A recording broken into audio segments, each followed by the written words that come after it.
Já chegamos ao nosso tópico de número 2, que tem por título A Bíblia anula os conselhos do mundo.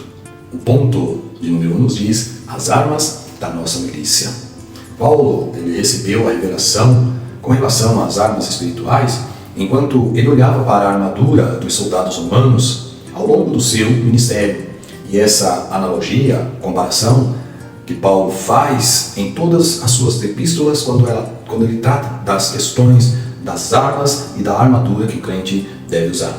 Em 2 Coríntios 10:4, ele faz referência a esse tipo de armamento quando ele disse: as armas da nossa milícia não são carnais, e sim poderosas em Deus. E o mesmo acontece lá também em Efésios, o capítulo 6, o verso 11, o verso tão conhecido, onde Paulo ele nos adverte: revestivos de toda a armadura de Deus, para poderes ficar firmes contra as ciladas do diabo.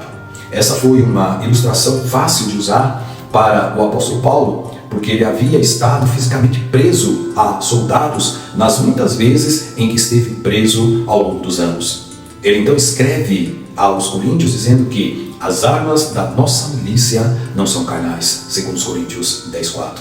Ao utilizar as palavras as armas não são carnais, Paulo quis dar a entender que os homens carnais utilizam métodos desse mundo, atitudes mundanas, para realizar seus propósitos neste mundo. Paulo, porém, como um homem espiritual, ele não apelava para as paixões e perversões humanas, para o orgulho e a ambição humanos, conforme os homens fazem na política e no mundo dos negócios. Paulo se conduzia com humildade e bondade, conforme o próprio Senhor Jesus fizera, de modo contrário à altivez de espírito e à atitude crítica de seus opositores. Nesse campo de guerra, as nossas armas são impróprias e inadequadas. O termo milícia é usado para traduzir a ideia de um exército preparado para a guerra, que se encontra em campanha militar contra um inimigo comum.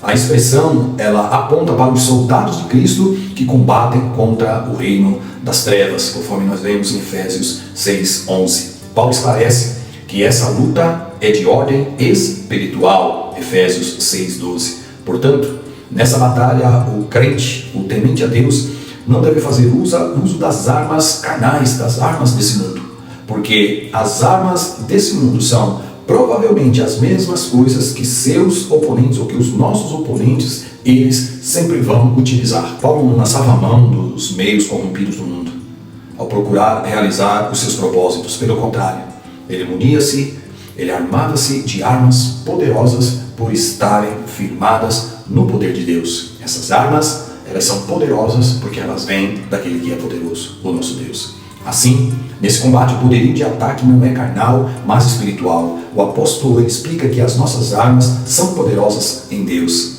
Paulo usava armas espirituais para destruir a oposição, oração, a palavra de Deus, o amor, o poder do Espírito Santo operando em sua vida. Eram e são armas poderosíssimas. Paulo ele não dependia da personalidade, das habilidades humanas e nem de sua autoridade como apóstolo. Ele não usava essas armas. As forças demoníacas não são derrotadas meramente com discursos, argumentos ou debates aí que nunca terminam. Há uma verdade incontestável, porque quanto menos dependemos de nossa força no ministério, mais nós dependeremos de Cristo. E quanto mais dependermos do Senhor, mais Ele poderá operar através das nossas vidas.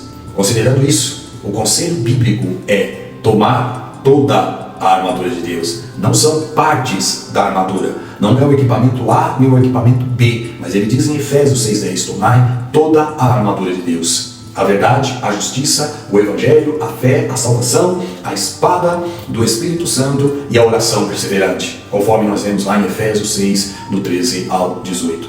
No ponto 2, nós temos aí a destruição das fortalezas. A Bíblia afirma que o mundo jaz no maligno, 1 João 5,19. O líder das forças espirituais da maldade é o diabo, 1 Pedro 5,8. Por meio do espírito do erro, ele trabalha contra o reino de Deus, 2 Tessalonicenses 2,4. Para tanto, ele se opõe aos valores cristãos, ele dissemina o ódio, o desrespeito, a vida. Ele dissemina a corrupção e a imoralidade, dentre outros males, conforme nós vemos em 2 Tessalonicenses 2, 9 ao 11. Contudo, o poder de Deus é capaz de destruir, de esmagar todas as fortalezas do diabo, segundo Coríntios 10:4. A palavra de Deus anula o mal com graça e poder e liberta as almas das garras do inimigo. Tudo quanto se opõe a Deus deve e pode ser destruído com as armas espirituais, tal como, ou semelhante, às tropas de um exército que invade as fortalezas do inimigo e são capazes de destruí-lo, quebrando toda a sua resistência. As armas da verdade, da fé, do amor e da esperança podem derrotar qualquer adversário, destruir qualquer fortaleza, obter a vitória para o crente fiel e sincero na presença de Deus. Conforme nós vemos que este mundo ele está totalmente envolto e dominado pelo maligno. Nas epístolas de João, o conceito de mundo ele inclui pessoas que são controladas pelo sistema mundial maligno, que está sob o controle dele. Pedro diz que o líder das forças do mal é o próprio inimigo. Por meio do espírito do erro, o diabo ele trabalha contra o reino de Deus. Satanás ele está em guerra contra Deus desde que, com Lúcifer, o anjo de luz, ele se rebelou contra Deus e tentou usurpar o trono de Deus, conforme Isaías 14:12 ao 15. Satanás não apenas se opõe a Cristo, mas também ele deseja ser adorado e obedecido no lugar de Cristo. Isaías 14:14 e Lucas 4, do 5 ao 8. Na busca desse objetivo, ele se opõe a todos os valores cristãos, ele dissemina o ódio, o desrespeito à vida, ele envolve as pessoas na corrupção, na imoralidade e outros males que você conhece. Mas mesmo que a escravidão infligida por Satanás no coração de uma pessoa seja tão poderosa, o poder da verdade e a autoridade de Deus é muito mais poderosa ainda para quebrar as correntes e colocar o cativo em liberdade. Foi por isso que Jesus veio. Lembra lá da passagem de Lucas 4:18, onde ele diz que o Espírito do Senhor é sobre mim, pois que me ungiu para evangelizar os pobres, enviou-me a curar os quebrantados do coração, a apregoar liberdade aos cativos e dar vista aos cegos e pôr em liberdade os oprimidos, a anunciar o ano aceitável do Senhor. Jesus veio para libertar os cativos do inimigo. Outrora, eu e você éramos cativos, mas hoje, pelo poder da palavra, somos livres do Senhor. O ponto 3 nos diz a destruição dos falsos argumentos. A Escritura diz que o poder de Deus também destrói os conselhos, segundo Coríntios 10:5. A Bíblia, em algumas versões, ela vai traduzir como raciocínios falaciosos, Ou outras Bíblias como sofismas. O que são sofismas? São premissas falsas usadas para afastar as pessoas da verdade. Esse sofisma ele se aplica a ideologias anticristãs, entre elas o ateísmo, o relativismo, o secularismo, o marxismo e as heresias que contradizem a mensagem da cruz, conforme nós vemos na lição. Viajando dentro do sofisticado mundo intelectual dos gregos, Paulo ele retrata seus sistemas filosóficos dos gregos como fortalezas a serem demolidas. Satanás ele vai usar algumas premissas falsas para afastar as pessoas da verdade. Nós vamos ver que há alguns conceitos e reivindicações arrogantes e pretensiosas em oposição ao conhecimento de Deus reveladas em Cristo e na sua palavra.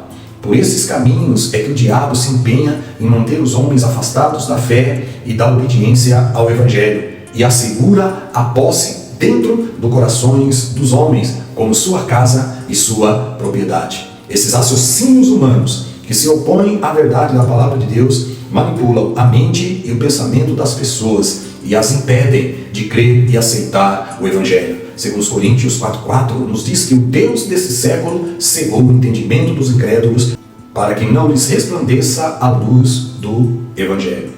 Mas o método cristão para anular todos esses sofismas é a persuasão, é a insistência por meio da pregação da verdade da palavra de Deus. João 8:32. Por conseguinte, a Igreja do Senhor Jesus não pode negligenciar o ensino e a pregação da palavra de Deus. A igreja não pode limitar-se a fazer oposição e oferecer resistência à iniquidade no poder do mundo temporal, desse mundo que acaba. Não pode depositar sua confiança e esperança nas decisões políticas ou judiciais. Precisamos buscar incentivar o avivamento espiritual por meio da palavra de Deus. O mal a ser combatido é sempre o pecado e não as pessoas. Nós não lutamos contra a carne e contra o sangue, mas contra as potestades espirituais nos lugares celestiais. Quando a mensagem bíblica é anunciada de modo genuíno, as vidas são transformadas, pois o Espírito Santo opera com liberdade para convencer os ouvintes da verdade, da justiça e do juízo. João 16:8. O termo grego original para sofismas é logismos, que significa argumentos e raciocínios. Paulo se referia aos argumentos capciosos de seus oponentes, aos seus sofismas, como que procuravam degradar ao apóstolo dos gentios e as atividades que Paulo exercia. As armas de Deus eram boas, poderosas, para derrubar os opositores que procuravam destruir a autoridade apostólica de Paulo. E essas tentativas devem ser colocadas e numeradas entre os males que todo soldado cristão precisa enfrentar. Quem nunca foi de alguma forma caluniado? Quem nunca foi de alguma forma atacado, ou seja, em palavras, quer seja em outras situações, por pessoas que não temem a Deus? Paulo, ele atribuía esses sofismas aos mestres falsos lá da igreja de Coríntios, que tinham meros raciocínios humanos, destituídos da influência do Espírito Santo de Deus. Através de argumentos falsos misturados com alguma verdade, os mestres falsos da igreja de Corinto procuravam evitar ensinar o evangelho que Paulo pregava, e nesse evangelho o centro era a cruz de Cristo. E eles substituíam pelo legalismo da lei mosaica e pelos sofismas da filosofia grega. Em nossos dias não é diferente. Esses argumentos falaciosos, ou seja, esses argumentos falsos, se aplicam às ideologias anticristãs, entre elas o ateísmo, o relativismo, o secularismo, o marxismo e as heresias que contradizem a mensagem da cruz. O ateísmo, ele rejeita a existência de Deus como ser pessoal. Já o relativismo, ele nega a existência de verdades absolutas. Tudo é relativo, nada mais é absoluto.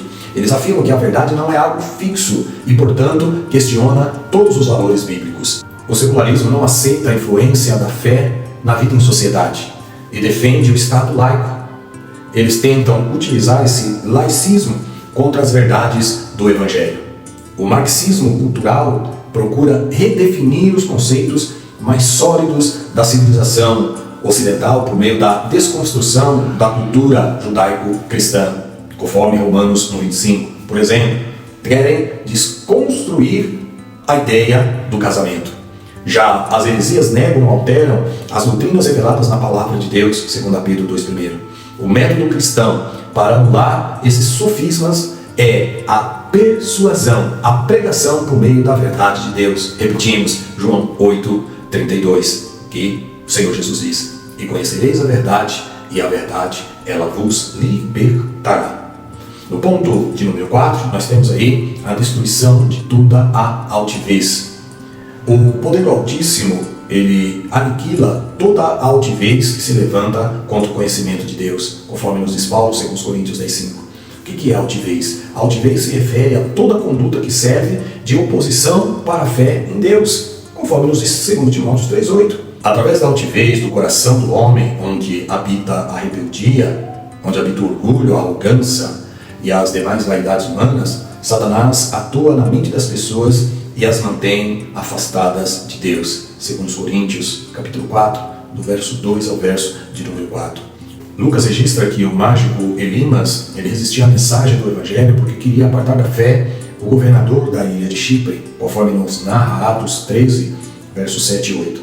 O apóstolo imediatamente identificou, olha as características que Paulo atribui a este homem: filho do diabo, cheio de engano, cheio de malícia, inimigo da justiça e perturbador dos caminhos do Senhor. Atos 13:10. Atos 13:10. A Timóteo, Paulo advertiu tomar cuidado acerca destes tipos de homem. Ele citou aí Janes e Jambres, que segundo Paulo resistiam à verdade, sendo homens corruptos de entendimento e reprovados quanto à fé, segundo Timóteo 3:8. A prática da vaidade é um mal que coloca a humanidade caída, infelizmente, contra Deus. A vaidade da altivez em destaque neste verso que nós estamos aqui comentando é o orgulho da inteligência que exalta a si mesmo. É importante entender que o apóstolo Paulo não está atacando a inteligência, mas sim aquele intelectualismo, a atitude arrogante, pedante das pessoas que pensam saber mais do que de fato sabem. Romanos 12:16. As escrituras, elas confirmam que Satanás é quem atua na mente dessas pessoas e as mantém afastadas de Deus. Conforme nós já citamos, segundo Coríntios 4:4, que ele cegou o entendimento dessas pessoas e nelas não resplandecem a luz do Evangelho. Porém, pela pregação da palavra de Deus, o sistema arrogante, soberbo do mundo é subjugado aos ensinos de Cristo. A palavra de Deus, ela abre caminho em meio à ilusão satânica e abre os olhos do convertido para receber a verdade. Dessa forma, a pessoa convertida, ela liberta-se dos sofismas desse mundo e seus pensamentos e vontades passam ao senhorio de Cristo, que é o nosso único caminho, verdade e vida. Você conhece esse verso, João 14:6. Pela pregação da palavra de Deus, o sistema soberbo do mundo, ele tem que necessariamente se submeter aos ensinos de Cristo. Chegamos aí à sinopse do ponto 2, que diz: nossas armas espirituais são poderosas em Deus para destruir as fortalezas do diabo, os falsos argumentos e toda a altivez humana. Encerramos aqui o tópico de número 2 e já te convido e te espero no próximo vídeo para o tópico de número 3, a Bíblia nos torna humildes. Aguardo você lá, hein?